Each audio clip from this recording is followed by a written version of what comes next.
Well, hello, everybody, and happy Monday to you on this very fine day. I hope you're enjoying yourself and that you've had an opportunity to do at least one thing that you love during your day. I'm doing the one thing that I love the most, and that's sharing a little bit of my day with you. Super glad that you tuned in.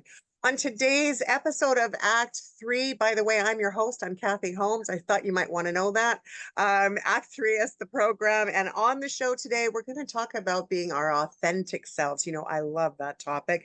Barbara Dobbin is our guest today, and she has Barbara Ann Photography. Welcome to the program, Barbara. How are you? I'm great. Thanks for having me. I'm really I'm excited. so glad that you're here. And I love your energy. I love everything about you. So let's preface that right from the get-go. For those listeners that might not know who you are, you were the photographer for the WIN Awards recently held in Nanaimo. Let's talk a little bit about what brought you to photography and that whole experience for you. What was that all about for you? Well, photography for me started like many photographers when I was a teenager, but I didn't start pursuing it more professionally until probably about 15 years ago. And I Uh-huh. started studying portraits and people and lighting and all those pieces. I tried to sort of start up a business a few times, but I was working full time, raising a family. There was just I just couldn't run the client experience that I wanted. So it wasn't until about 3 years ago that I finally walked out of the corporate world and started to pursue my dreams of actually having a full-time studio. And That's I'm a so excited. courageous and very, very bold move. But at the end of the day, your photography is unbelievably beautiful. I Thank you. don't think that, I mean, I think you took something like 87 or I don't know, 100 photos of 87. the participants, and every one of them was simply divine. How did you enjoy that process?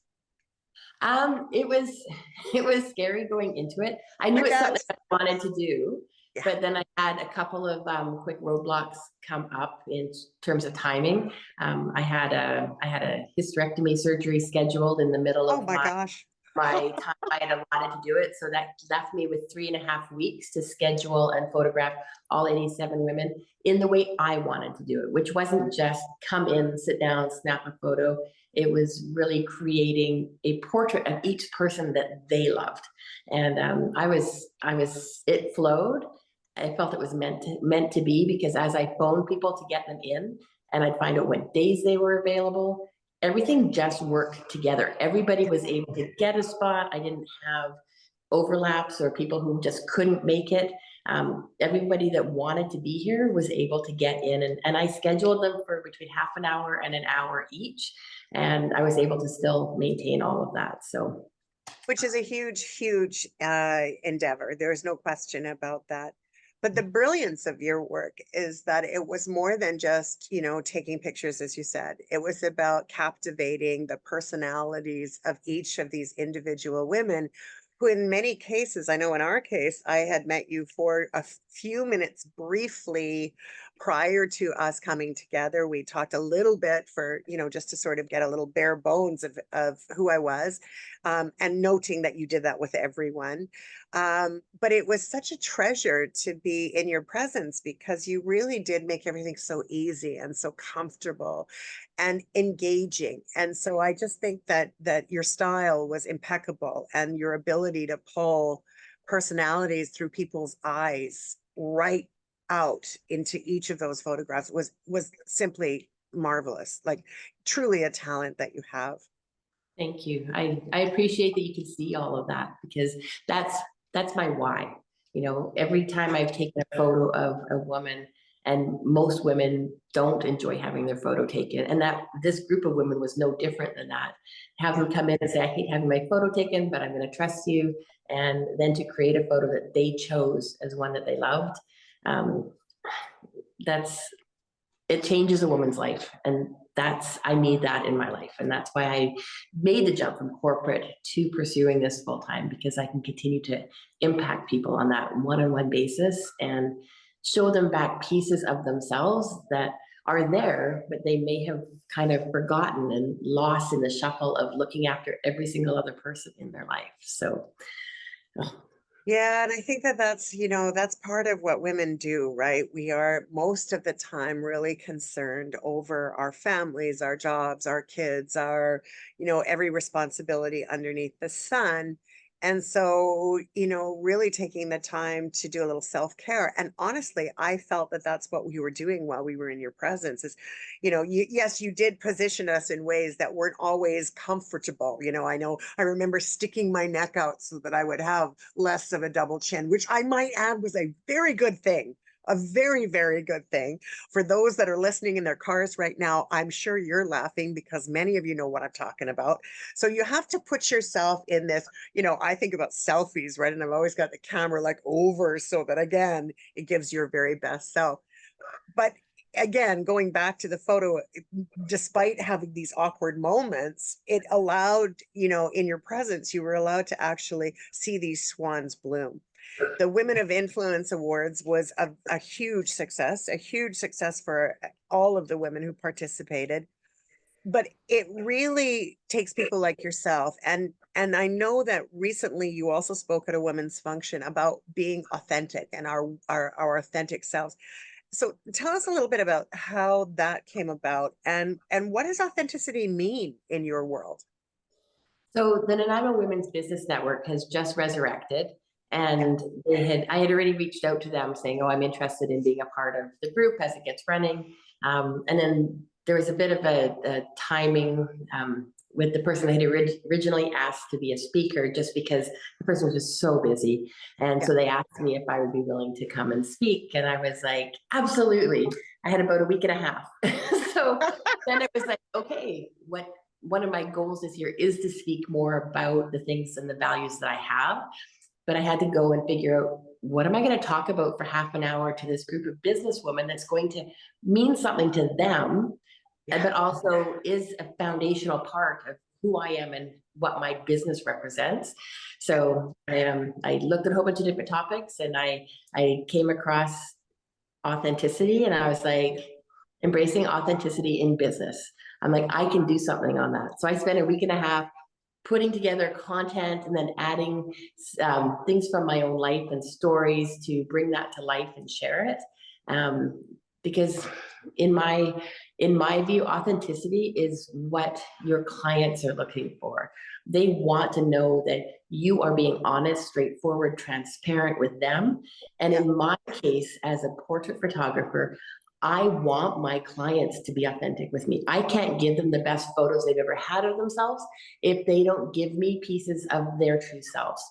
And so everything for me was designed around that piece and being able to talk about it and share that. Got a lot of great feedback from my first long presentation. And I'm so excited to continue to speak on the value of that in your business.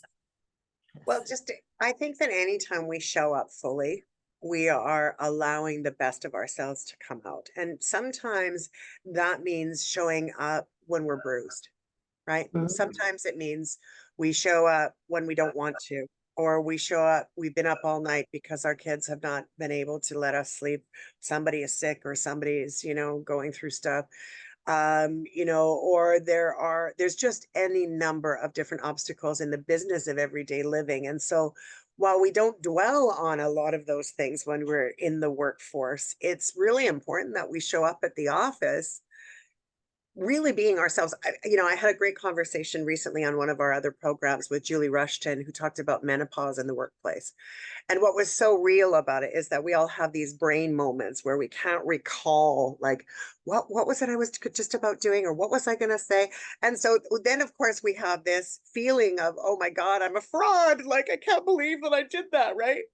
So it's amazing to me that something so simple as just having a brain fart, for lack of better words, can really shift the way that we feel about ourselves in the workplace. So I think that authenticity in the workplace goes on so many different levels. How have you experienced? How has it manifested from you during your work life? Well, it's interesting because the last 10 years of my career, I I love what I did. I worked with entrepreneurs. I helped them get set up in the malls to open their businesses.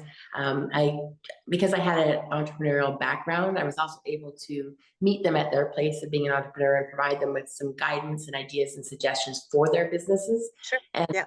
which really met my values, because helping people grow, that means everything to me. But as my career was moving on, I was actually making more money, more responsibility, and moving farther away from my values. And what made me, I always say, when I'm 90 and on my deathbed and I'm looking back at my life, what will I care about? And I'm like, big real estate deal.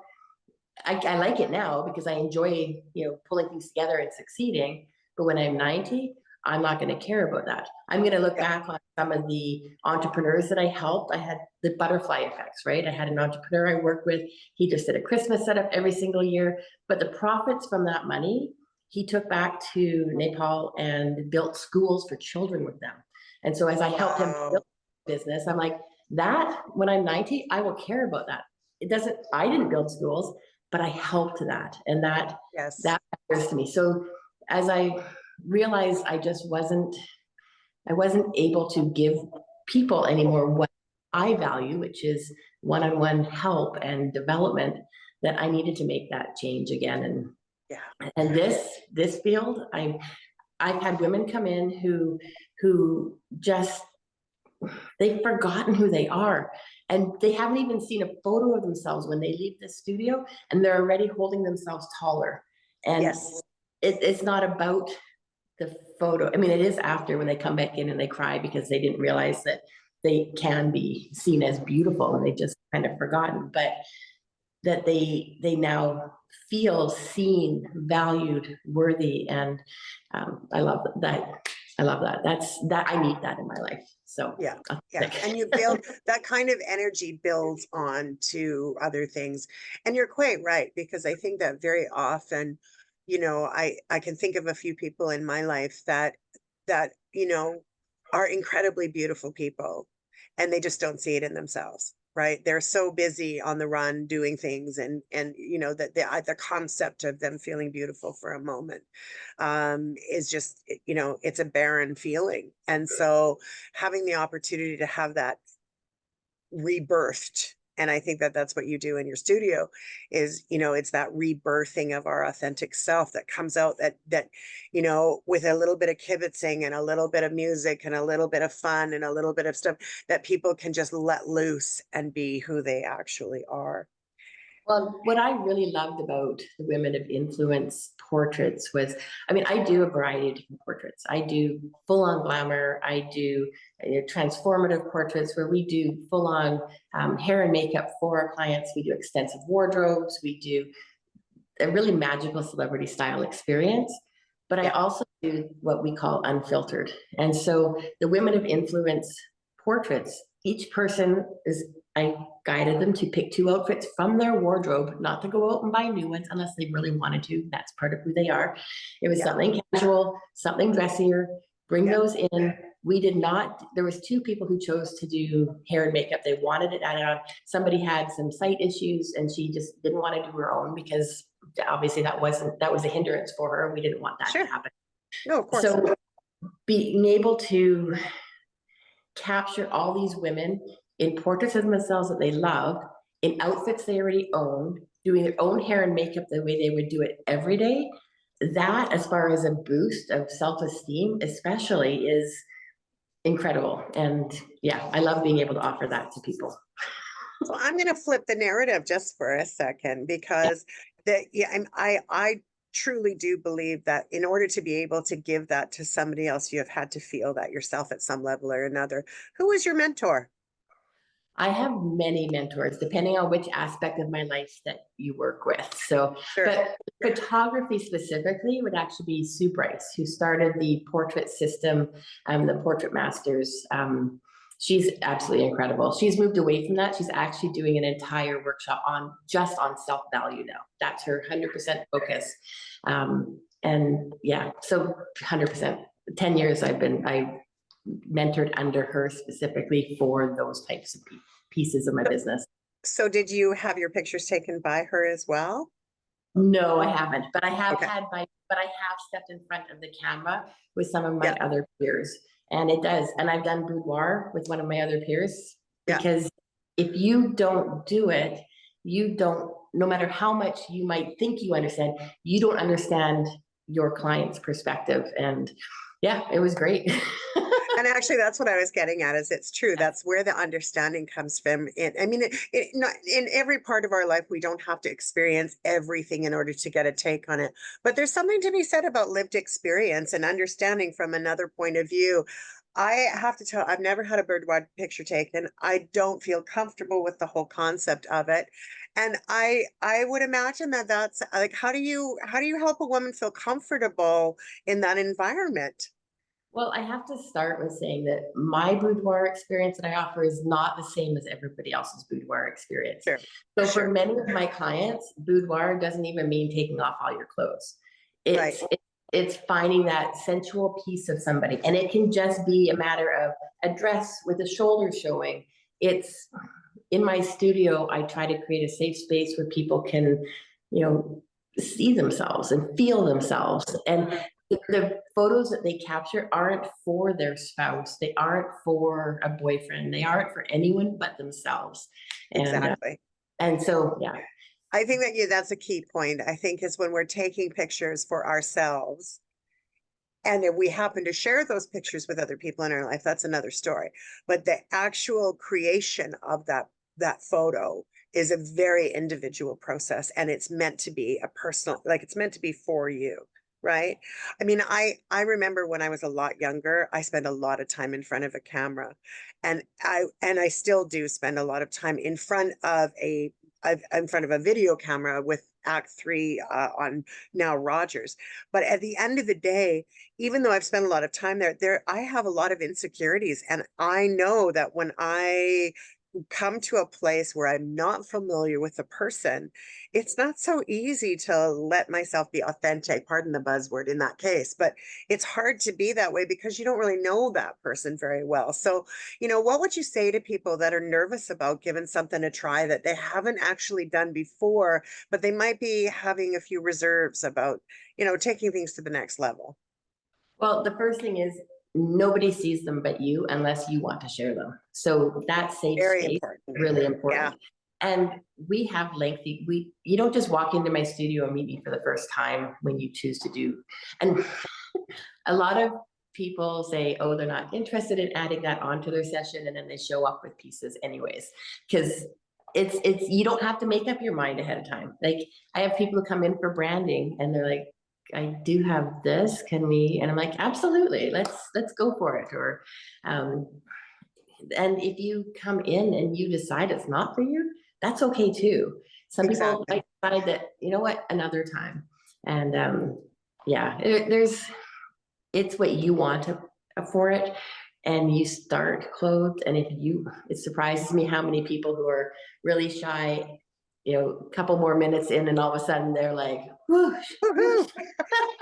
It's just, it's so surprising to them and to me sometimes, just Yeah. that transformation that happens when all of a sudden you're feeling more confident Yeah. and you realize that this is a safe space just to be yourself. I don't book multiple clients on most days unless it's a, like I do a headshot marathon, and then I might have 5 people in back to back.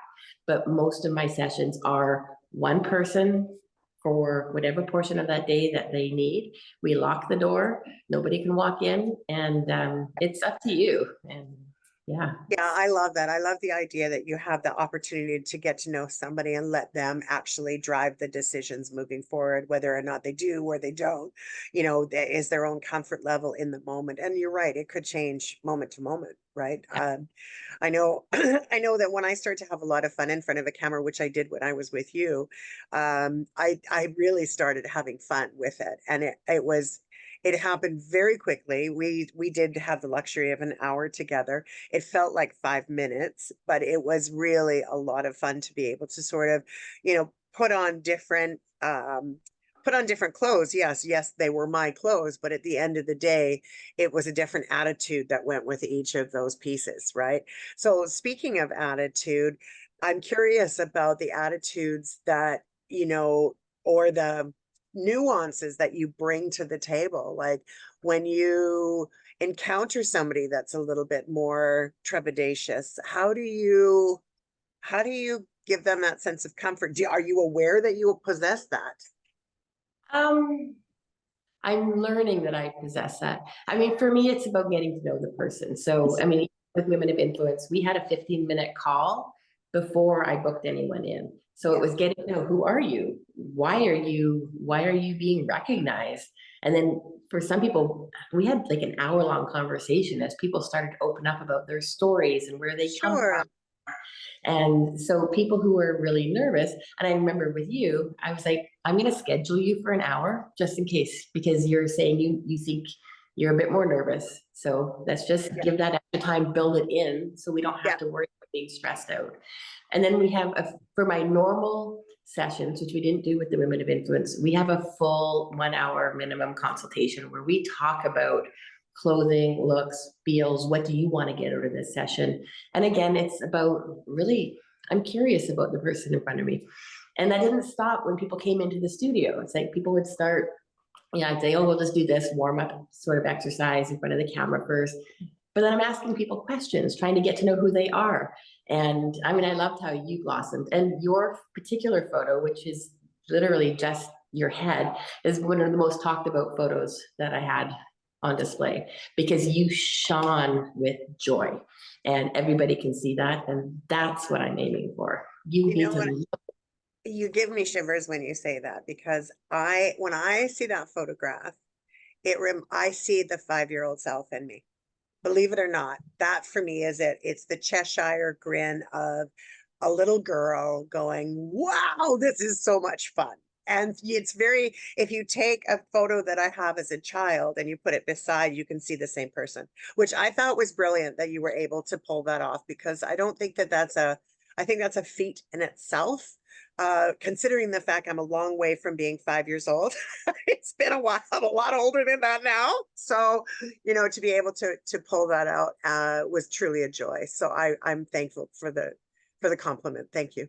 Well, I think the important part of this, I don't go into a portrait session with an expectation of what I'm going to capture.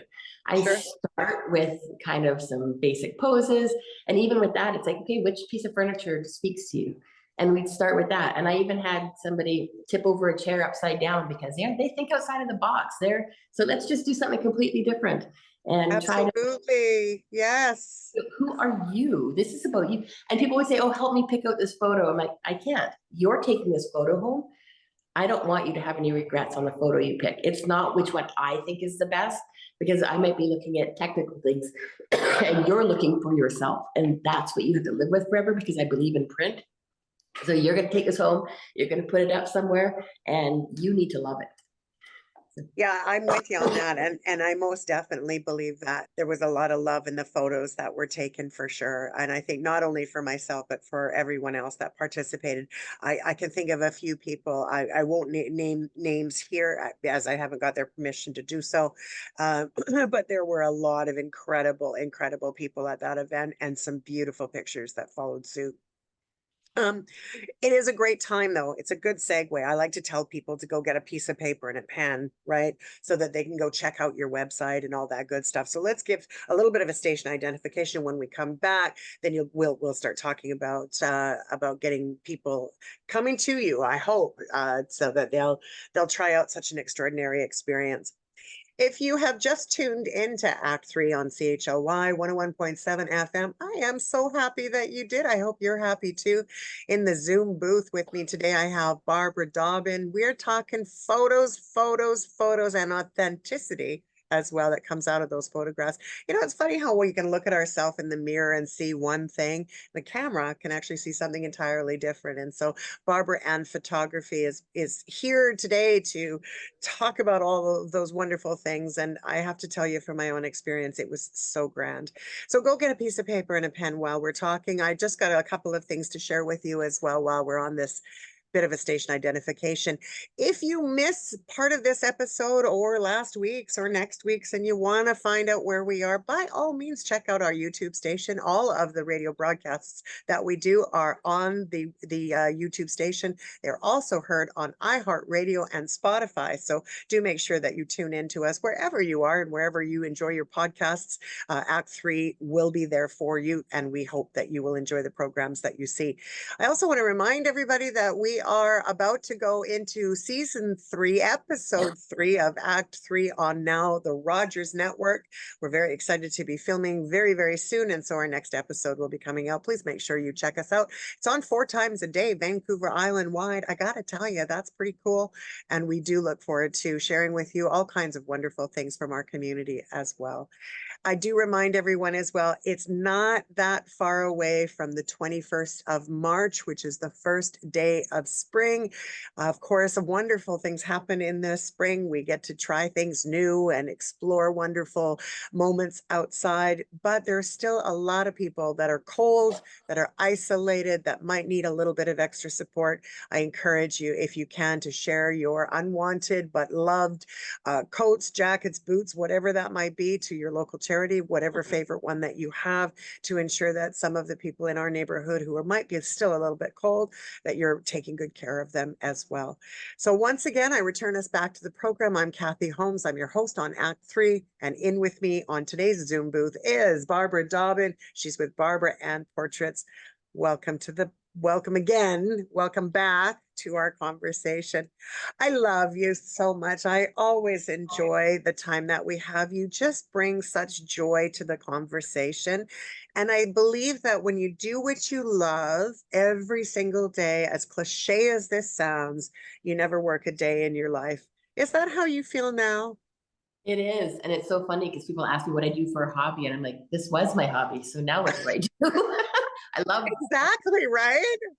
But I'm glad that you brought that up though, because it's interesting. There's a lot of people, for example, painters and designers and jewelry makers that, they've been doing this stuff on their own, in their own backyard, for their own personal joy as a hobby or a craft. Then they take it to the marketplace and things shift. What was the shift like for you when you had to turn it from being just a joyful thing to business acumen?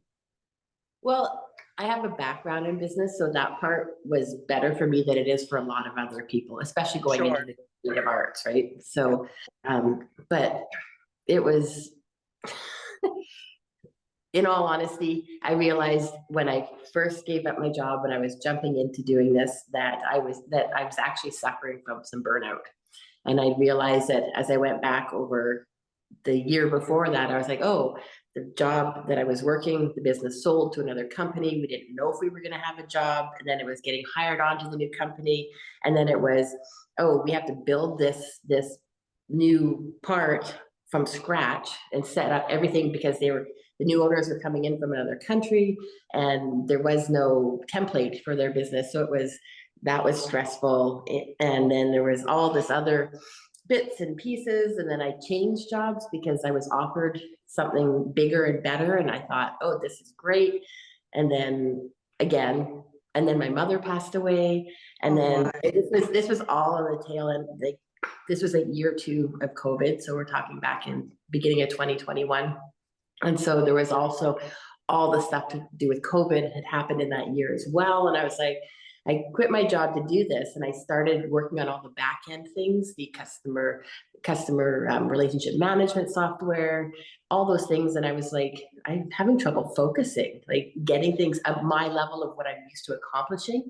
And it took me a bit of time to realize that, oh, I looked at everything that had happened and I was like, I've got some burnout happening. So I gave myself some grace and I continued to build the back end, and took me probably 3 months. So I'm lucky I did what I did when I did it, because otherwise I could have gone really deep into burnout, which I know some people that have, and that can be really hard to come back from. So, and then I just started photographing people again, and that's where my joy is. So I had such a wonderful experiences in my studio that I knew I was making the right choice and doing the right things. And I haven't had a day of regret. And I think that's what happens too, respectfully, is that when the timing is perfect, there's no door that can be left locked, right? When the time is right, things just open wide. But you're quite right. And I'm so sorry for the loss of your mother. I've experienced that. I know how difficult that is. That's a hole in your heart that, is awfully hard to fill. Um, and during COVID, a lot of people were experiencing burnout and didn't realize they'd been burnt out for a long time in many cases. And so, taking that piece and sort of recognizing that you needed to make some very significant changes in your life was probably helpful when you were creating this new. I don't want to say it's a new career because it's not. Because you've been Yeah. taking photos for years, right? But this new endeavor of that career, for sure. Did you find it easy to get customers right off the top? Um, I wouldn't say easy. I had to work for them.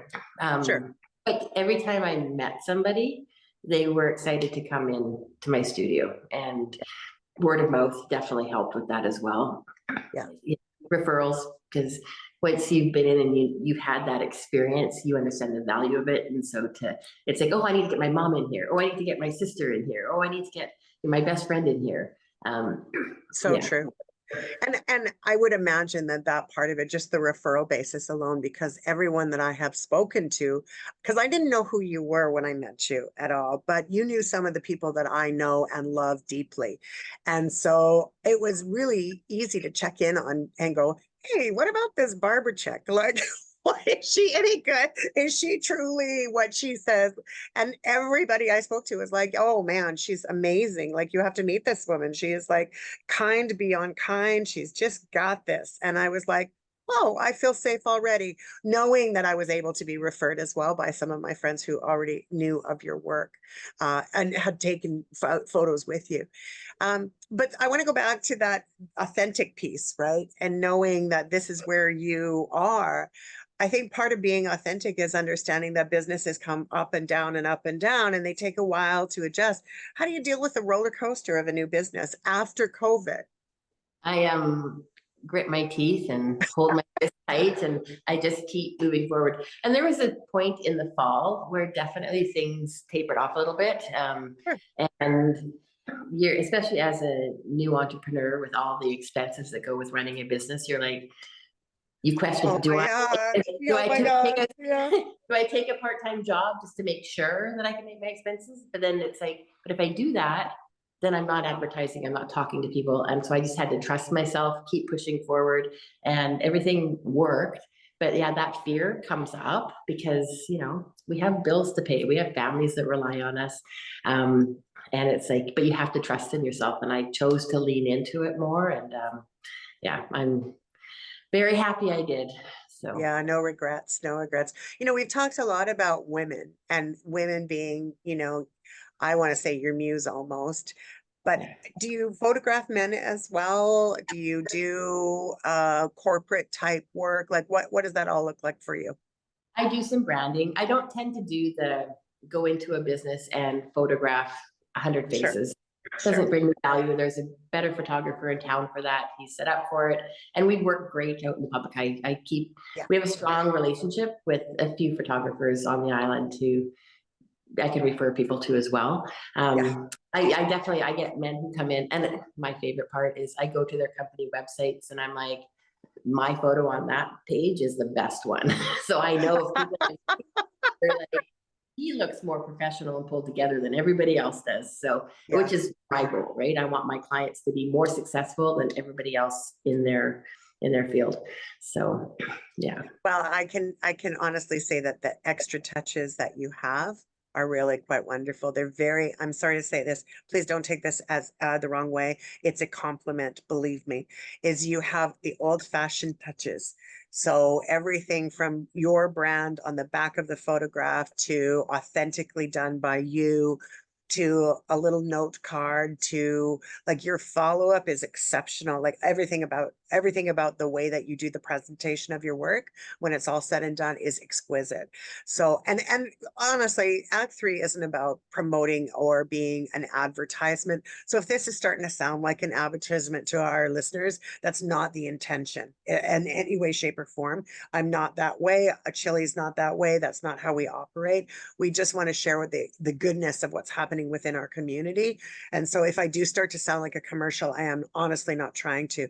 I'm genuinely serious when I say that your touches are so exquisite that it makes the experience that much better. It's elevated to a higher level. And I've had my picture taken by a few people in my life. And so I really appreciate and value that in you. Where does that exceptional ability to have that extra professionalism come from? Did you have people in your life that taught you to do it, or was this just something that you decided you needed to do for you? That's an interesting question. I mean, my whole, my family life wasn't great growing up. But in my work life, I've had some of the most amazing mentors, and the workplaces that I've worked in have all been, you hear about catty women. I've never had that. No, me either. My workplaces have been full of women who took the time to teach me and show me their values and how they present, you know, and I've always just been a giver. It's Yes. part of who I am. Yes. Yeah, my mother had an open door policy. She wasn't the best, in terms of raising children, but she did have a huge heart. And so everybody was always welcome. It was always, and so I got that side of who I am definitely from her. The other side, things like integrity and always being 15 minutes early, that all comes from my stepdad who raised me for most of my life. And I've been allowed to be me. So. Well, thank you, stepdad, because that's pretty amazing in itself. To have a good stepfather is really important. Women often, when we part from the people that we're married to and get remarried again, there's sometimes a really good fit for the step parent and sometimes not so much. So it's really exciting to hear that you had that support from your step parent for sure. When you think about the obstacles, I always look at the obstacles to see the great successes, right? Because I don't think that you ever get a success without an obstacle. And it sounds like you had a few obstacles before the Win Awards because you had a hysterectomy. Like, how did that? How did that impact you? I mean, first of all, you thought you were only going to have like 30 women, and the next thing you know, you've got like this gigantic roster. How did a medical emergency, take you to the next level? Well, I was thankful it wasn't an emergency, which was a good thing. Oh, that's good. Yes, I just had really a very large fibroid attached to my uterus, and I am post having any more children. My children are adults. I'm not having any more.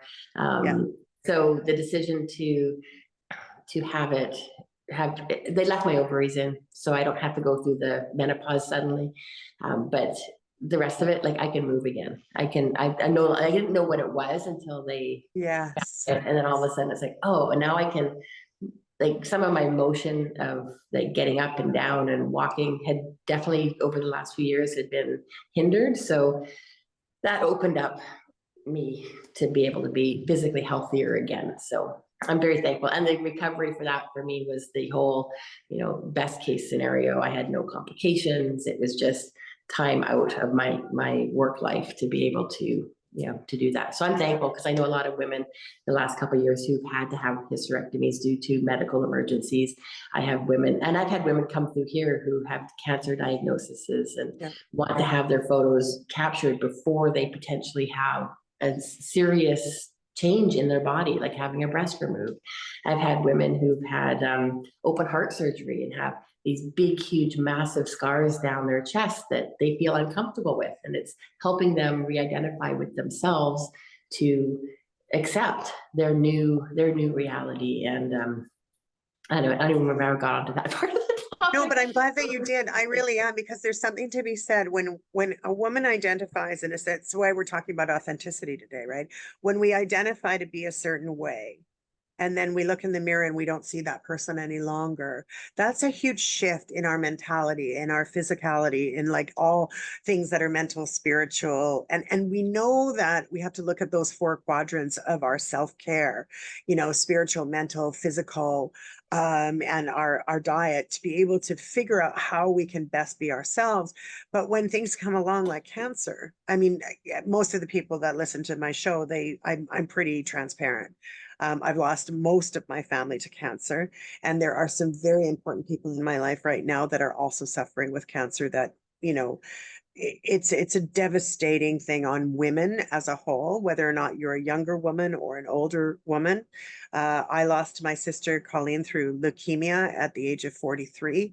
I lost my mother 8 months prior to that. She was only 67. And so when you think about, how the bodies change and how chemotherapy changes, I love the concept of having the ability to carve in stone, for lack of better words, in a loving photo, that person for who they were before they changed and who they are after the transformation or the Yes. interruption, right? I have to say, one of my biggest regrets, I'm a photographer who captures people and for all those reasons, and I didn't capture those things with my mom. So I don't have a portrait of us together. All the photos, when she passed away, we had to go and pick out the best possible portrait from cutting her out of other pictures because she suffered from Parkinson's. And as Mm. that progressed, her smile became really difficult. And I'm like, wow, this is something that's important to me, to everybody else. And I didn't capture those important things. And I will regret it forever because I wish I had those. But Yeah, I just want to hold space to that because I so resonate with that. And I think a lot of people do when we have that loss. I think, in recent years, we have paid attention to people aging, women aging in particular, um, and how, you know, we often go through life without sharing our stories. And yeah. so there's been a movement certainly in the seniors population. Volunteer Nanaimo has a terrific program actually where they do this work. And they put a older adult with a younger person to capture those stories so that those stories can then be gifted to family members at another time in life. Whether it's immediately or after their passing or whatever, however it transforms for each individual person and their family. But you adding this as a value add to me is just a very inspirational wow factor. I think that often when I look back at my mother and, she's been gone for 20 years and I'm still more than 20 years, and I'm still emotional about it. And what happens is that you go back to that, like you said, that odd photograph that you have where you're trying to piece it together. Technology is so much better than that now. We have an ability to be able to grasp people in their authentic selves and share them with our future generations in ways that we haven't been able to ever do before. And yet there's a very sad stat attached to that. We are There is. taking more photos than we ever have in history, but 50 years from now, there will be fewer photos remaining than ever since the camera was developed. Yeah, and our kids don't want those photos in the same way that they once did. I take a lot of pictures myself, and I know that my trip to Vegas isn't going to inspire my son in one way, you know, or another after I'm gone. So I get what you're saying. You're quite right. But hopefully in this conversation, there's someone listening right now with the ingenuity to maybe shift the narrative on that, walking ahead and maybe convince people of the importance of bringing things forward. I mean, but even if we look back on, the old Brownie cameras, right? Did you ever have an old Brownie? So the old Brownie camera, for those of you who don't know what it is it came in a sort of a flat case that you lifted and pulled up. And from those old brownies, you would get some great old black and white photos. But there were also that before that where, they had the blanket over their head and had, the extra lantern. So you see these you know, beautiful old photos of, you know, whatever. And then of course in the 80s that was really popular to have done for, I don't remember what the name of that color is, but what is that color called? What, Sepia. sepia, the sepia photos, right? You remember, you know what I'm talking about.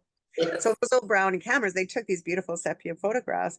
And now I know I look back on them now and I go, oh man, that's so cool. Like I think about, you know, I've got pictures of my mother in 1963, 1964, where the camera photograph is like 2 inches by 2 inches and it's got rigid edges all the way around it, right? And it's not necessarily clear and everybody was posed, right? Like standing straight with your arms beside you. And life's not like that anymore. Right? Nope. And isn't that great? But isn't it also good to reflect on the past? It is, yes. I love we have one portrait of my great grandmother, and it's just a small little black and white portrait. And boy, don't I wish we had more than that. Yeah, I want exactly. my grandchildren to have portraits of who I am and who their grandparents are. You don't, it's not till you get older that you realize how important those things are. And when you start losing people that you realize how important those things are. When somebody dies, it's the first thing that we do is we go looking for photos of them. It's so true. That's exactly right. I remember immediately, my most precious gift. I'll actually will never forget my mother in the sense that she, you know, had a go bag in case of emergency, because of course everybody knows that, you know, Vancouver and Vancouver Island about, you know, on that opportunity, like we're going to drift into the middle of the ocean if there's a major earthquake or whatever, right? And so my mother always had a go bag, right? And I said to her, what is the most important thing in your go bag? And she goes, my photo albums. Well, back then the photo albums weighed 100 pounds. It was just so big, right? But to her, that was the most important thing that she had were these photos. And I think that that's a testament today for a lot of people, right? That's why a lot of people are putting things into the cloud or putting things into so that they can actually stay there in infamy for a long, long time and for people to review. A little bit ago, we told people that they needed to go get a piece of paper and a pen. How do people get a hold of you, Barbara? Best way is through my website. So Barbara Ann with an E. That's right. Barbara Ann with an E. Yep. And .ca because I'm a proud Canadian. I want to showcase Canadians and people who are Canadian, and I support the .ca websites wherever I can.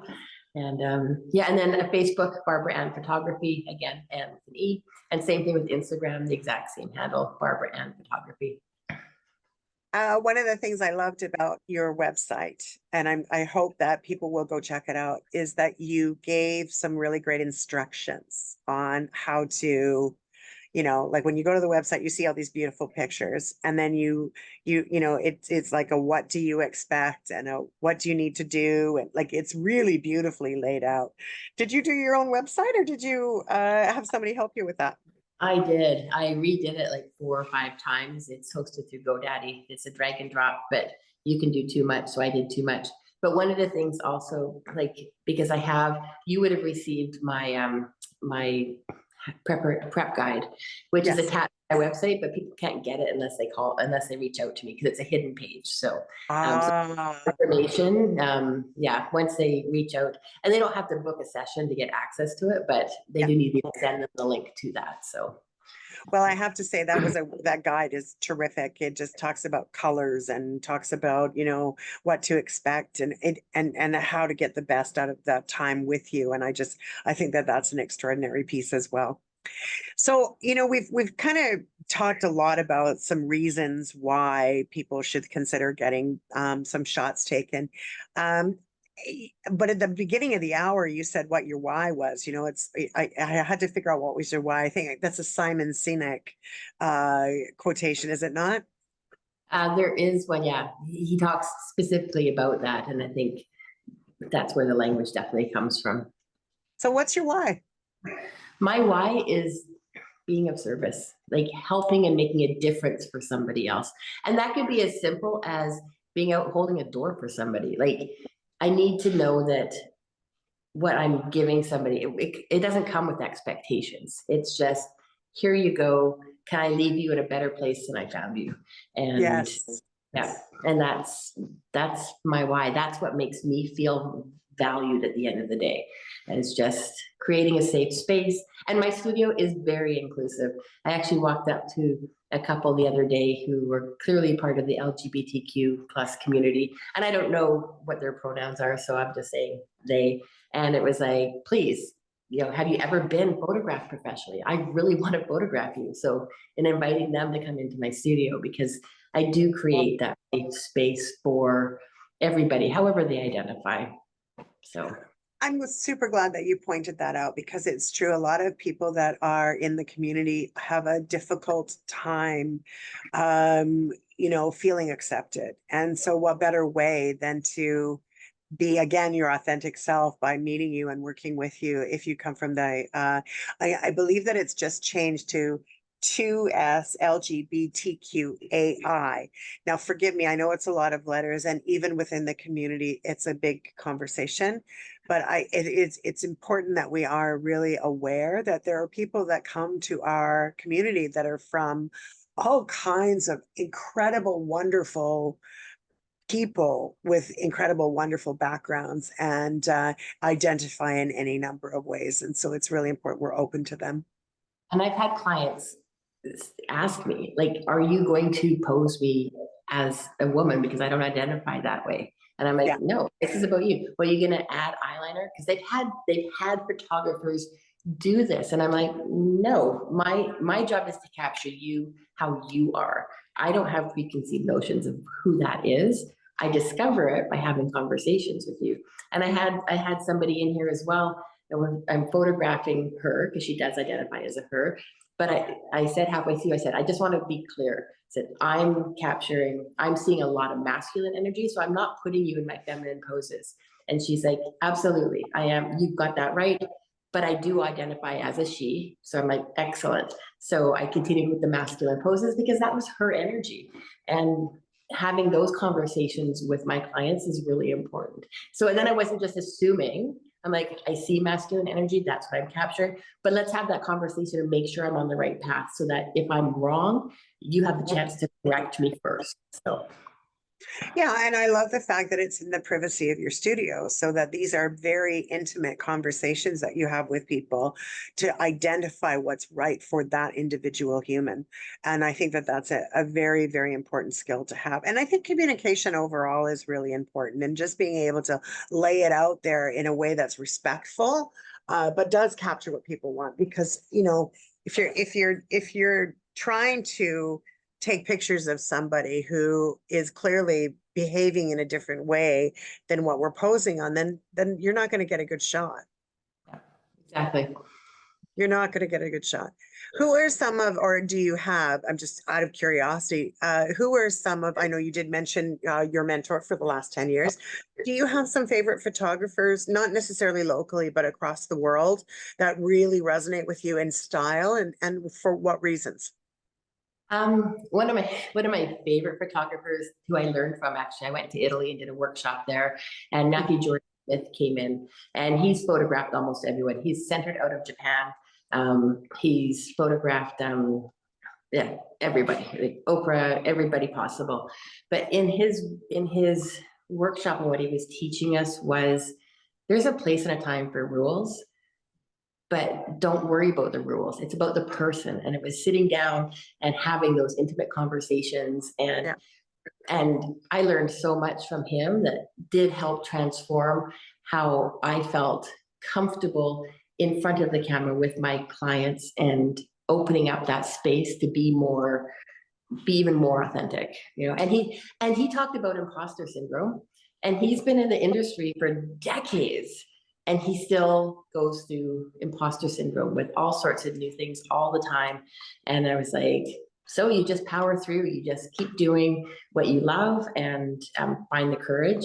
So he's probably number one. There's a Canadian, Terry Hofford. She's part of the natural body revolution. And that's all about making that safe space for people with different body types, especially people who are larger, including people with, she had There's an influencer called Maybe, and Maybe came out and she did an interview with her. And just remembering that people are never who you think they are. They are who they are, and taking the time and not body shaming people. And some of our actions are body shaming, especially in the portrait business. Oh, let me make you look thinner. Why? It's not about making you look thinner. It's about making you look your best. And so that was also, she's a huge inspiration for how I approach my clients as well. It's like, if you want me to fix stuff in Photoshop, I can do that, but let's talk about you and your relationship with your body first, and make sure we're capturing who you are and not who you think you want to be. So, yeah, and there's a lot more, but those are probably the two that come to mind first. but those are some really inspirational reasons why, right? Is to be able to sort of figure out, because I think it's true that everybody sees themselves differently, right? Then actually comes out. I know, in all fairness, and I not to be voyeuristic, not voyeuristic is the wrong word, but whatever, you know what I'm saying. For myself, when I look in the mirror and what I feel are entirely two different people. Yeah. Inside and in every way that I feel, for my flexibility, for my ability to talk to people, for my whatever, I feel like I'm 25 and, my skin is flawless and, there's all that, right? Yeah. And I'm 97 pounds soaking wet. At one time I was. I'm definitely not anymore. I don't think my foot is anymore. But at the end of the day, there's something to be said about wanting to see that person in the mirror, the person that I identify with as an individual. And I happen to be in a larger body now than I ever was. And so for me, there's that insecurity about that. And I know that that resonates with a lot of people, because I know that a lot of women, especially, they feel different than they present.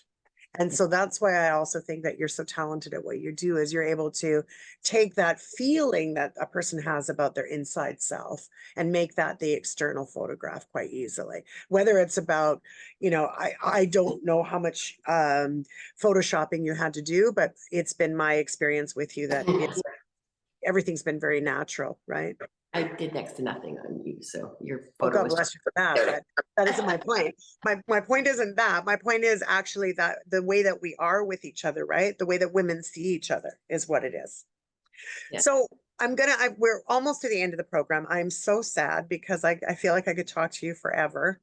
I'm enjoying the conversation so much, and I'm certainly hoping our listeners will take advantage of getting to know you and meet you and spend a bit of time with you as well. And so with that, I'm just going to ask you, if you don't mind, it looks like you have a little bit, and I'm for our listeners, I'm blessed with the ability to have the visual, whereas I know you guys are all listening, and so you don't really know what's really happening behind the scenes. But I can see that you're having a little bit of a tickle in your throat and you're struggling with it. So I'm hoping you're okay. Are you all right? I think I'm good now. Oh, good. Just wanting to make sure you're okay.